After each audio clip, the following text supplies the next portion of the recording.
Okay, there are 5 steps to asking for positive change.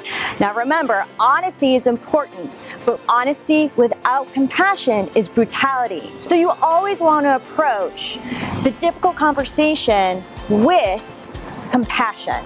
Number 1, observe. State what you are observing. That includes facts. That it does not include evaluation, judgment, generalization. It's a huge, huge relationship killer to do anything like, you're always late to the office.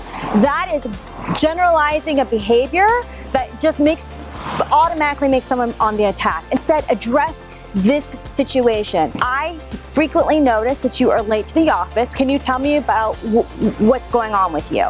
Externalize the problem. Make sure that it's separate from the person, because the person, again, is not the problem. It's the behavior that's the problem. A couple of examples of the difference between what it means to state the observation versus including evaluation. At home, it might look something like you have 5 to 10 pairs of shoes at the front door. At the office, it's something like, I noticed that you've just finished the presentation for the meeting just this morning right before the meeting. Step 2, identify your feeling. Remember, a part of this process is staying calm, cool, and collected, because you're asking for positive change. So when you identify your feeling, it's okay that you're frustrated, but keep your frustration contained. Not, I feel frustrated.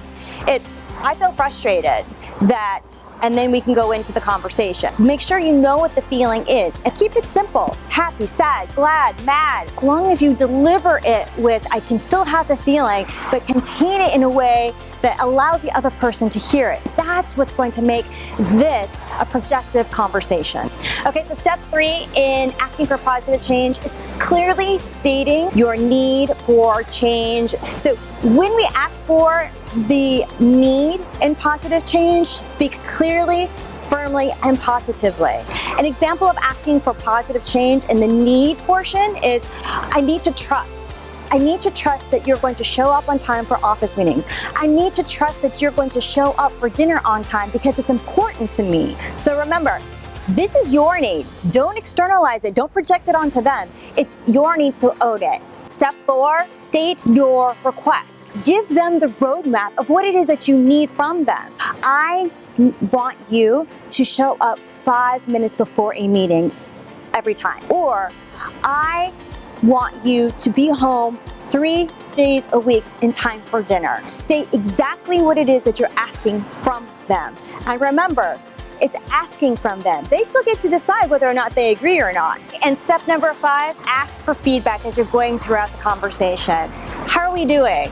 Are you good with this conversation? Is there more that you want to get through? Make sure you address one point at a time. Too many points that you're trying to make and asking for positive change completely emotionally floods the other person, and they don't even know where to start, and they feel like they're drowning in emotion, and it just creates anxiety for a lot of people, or makes them want to shut down. So remember, ask for feedback as you go along in the conversation so that you get to be heard and the other person doesn't feel flooded. Examples for step 5 for feedback. At work, it may be something like, how are we doing here? Are we on the right track with this conversation?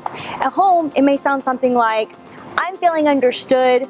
How are you doing? Is there something more that you need to say to make sure that we're good? So difficult conversations don't have to be quite so difficult if you develop the skills to have them. If you need more information, check me out at jennifermusselman.com.